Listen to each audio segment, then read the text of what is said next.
ሰላም ጤና ይስጥልኝ የተከበራችሁ አድማጮቻችን፣ የዕለቱን ዜና ይዤላችሁ ቀርቤያለሁ። ልዑል ብርሃኑ ነኝ። አብራችሁን ቆዩ። አሜሪካ ለደቡብ ሱዳን የሰጠችውን ቪዛ ሙሉ በሙሉ ሰረዘች። እስራኤል በጋዛ በሕክምና ባለሙያዎች ላይ በተፈጸመው ግድያ ስህተት መሆኑን አመነች። አሜሪካን ፑቲን በተኩስ አቁም ስምምነት ውስጥ ውሳኔ ላይ ሊደርስ ይገባል ሲሉ ተናገሩ። እነኝን አንድ በአንድ ይደርስላችኋል። ሰብስክራይብና ላይክ እንድታደርጉልኝ በአክብሮት እየገለጽኩ ወደ ዜና አመራችኋለሁ። አብራችሁ ቆዩ። የአሜሪካ የውጭ ጉዳይ ሚኒስትር ማርኮ ሩቢዮ ደቡብ ሱዳን ከአሜሪካ የተባረሩ ዜጎችን ለመቀበል ደስተኛ ባለመሆኗ ምክንያት የደቡብ ሱዳን ፓስፖርት ለያዘው የተሰጠው ማንኛውም ቪዛ መሰረዙን አስታወቀች። ሩቢዮ ቅዳሜ ዕለት በሰጡት መግለጫ ሀገራቸው ማንኛውም የደቡብ ሱዳን ዜጎች ወደ አሜሪካ በየትኛው መንገድ እንዳይገቡ እንደምታግድ ተናግረዋል። የደቡብ ሱዳን የሽግግር መንግስት ወደ ሀገራቸው የሚመለሱ ዜጎችን በወቅቱ ባለመቀበሉ ለችግር ተጠያቂ መሆኑን ገልጸዋል።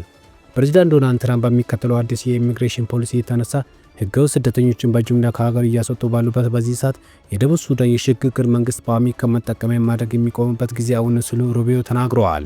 አሜሪካን ሆነች ሌሎች ሀገራት የሚያስወጡትን ሰዎችን ሀገራት ወደ መቀበል ይኖርባቸው ሲሉ ተናግረዋል። ይህ የአሜሪካ ውሳኔ የተሰማው ደቡብ ሱዳን እንደገና ወደ እርስ በርስ ጦርነት ልትገባ ትችላለች በሚል ስጋት ውስጥ እየጨመረ በመጣበት በዚህ ወቅት ነው።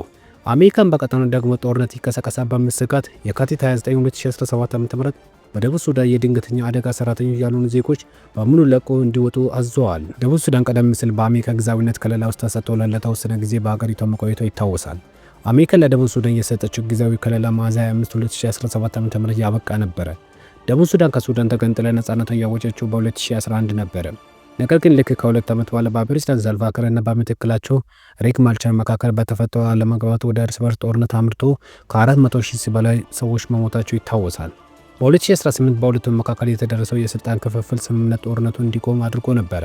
ነገር ግን የስምምነቱ ዋና ክፍሎች የሆኑት አዲስ የህግ መንግስት ማጽደቅና ምርጫዎች የታጠቁ ቡድኖች ወደ አንድ ጦር ሰራዊት ማቀላቀል በሚለው ላይ አልተግባቡም ነበረ። በሀገሪቱ የተለየ ክፍሎች በጎሳና በአካባቢ ተወላጅ መካከል አልፎ አልፎ የሚካሄዱ ግጭቶች እንደቀጠለ ነው።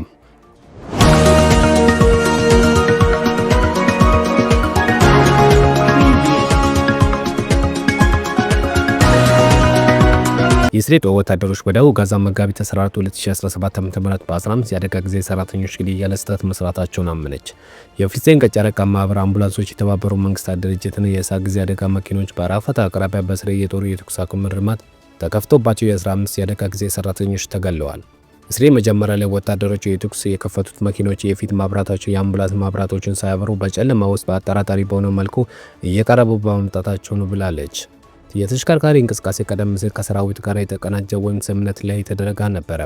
ከተገደሉ የአደጋ ጊዜ ሰራተኞች መካከል በአንዱ ሞባይል የተቀረጸ ተንቀሳቃሽ ምስል ተሽከርካሪዎች የቆሰሉ ሰዎችን ለመርዳት ሲሄዱ ማብራታቸውን እንዳበሩ ያሳያል ተብለዋል። የእስራኤል መከላከያ ሰራዊት ከሕክምና ባለሙያዎች መካከል ቢያንስ 6ቱ ምንም እንኳን ማስረጃ ባያቀርቡም ከሐማስ ጋር ግንኙነት አላቸው ሲል ተከራክረዋል። የእስራኤል ወታደሮች የተኩስ እርምት ሲከፍቱ የሕክምና ባለሙያዎች ያልተጠበቀ መሆናቸውን አምነዋል። በመጀመሪያ በኒውዮርክ ታይምስ የተጋራ ተንቀሳቃሽ ምስል ተሽከርካሪው የተኩስ ሲከፈትባቸው መቆማቸውን ያሳያል። ቀረጻ ከ5 ደቂቃ በላይ የቀጠለ ሲሆን ራፊድ አድራኒ የተባለ የአደጋ ጊዜ ሰራተኛ የእስራኤል ወታደሮች ወደ ተሽከርካሪው ሲቀርቡ ድምጻቸውን ከማሰማት በፊት የመጨረሻ ጸሎት ሲያደርጉ ተሰምተዋል። የእስራኤል መከላከያ ባለስልጣን ቅዳሜ ማምሻ ለጋዜጠኞች በሰጡት መግለጫ ወታደሮች ቀደም ብለው 3 የሐማስ አባላት የሆኑ ወታደሮች በእኛ ላይ ተኩስ ፈጽመዋል ሲሉ ተናግረዋል። አምቡላንሶች የደረሱ ጥሪ ተከትለው አካባቢዎች ሲቀርቡ ከአየር ጥቃት ቅኝትና ቁጥጥር የሚያደርጉ አካላት በምድር ላይ ለሚገኙ ወታደሮች መኪኖች አጠራጣሪ በሆነ ሁኔታ እየቀረቡ መሆኑን አሳውቆ ነበረ ተብለዋል።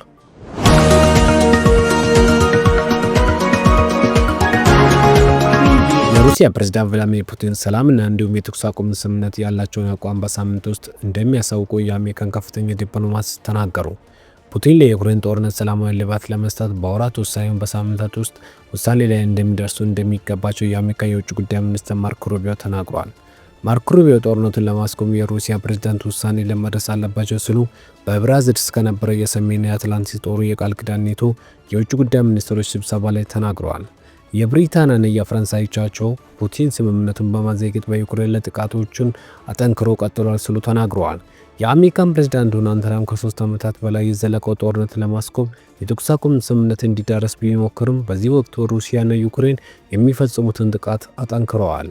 ባለፈው ወር በሳውዲ አረቢያ የተካሄደውን ውይይት ተከትሎ አሜሪካን ያቀረበችው የ30 ቀን የተኩስ አቁም ስምምነት ዩክሬን ስትቀበል ሩሲያ በበኩሏ እስካሁን ውሳኔ ላይ አልደረሰችም። ሩሲያና ዩክሬን ጥቁር ባህር ላይ የሚያደርጉትን ጦርነት የማስቆም የተኩስ አቁም ስምምነት መፈራረማቸው ዋይት ሃውስ ተናግረዋል። ነገር ግን ሩሲያ ጥቁር ባህር ላይ የተኩስ አቁም ስምምነት ተግባራዊ የሚሆነው ምዕራባውያን የጣሉትን ማዕቀብ ሲነሳ መሆኑን ተናግራለች። ሩሲያ ይህን ድርድር ጦርነትን ለመቀጠል የምትጠቀምበት ስልት ሊሆን ይችላል ሲሉ ተጠይቋል። ማርኮ ሩቢዮም የጠየቁት ሲሆን እሳቸው የትራምፕ ጦርነት በአስቸኳይ የማስቆም አቋም በድጋሚ ተናግረዋል ተብለዋል። ሩሲያ ጦርነትን ለማስቆም ያለን አቋም ያውቃሉ፣ በቅርቡ ከሚሰጠው መልስ እውነተኛ ሰላምን ለማምጣት ወይም የማዘግየት ዘዴ እንደሆነ ግልጽ እንደሆነ እናውቃለን ብለዋል።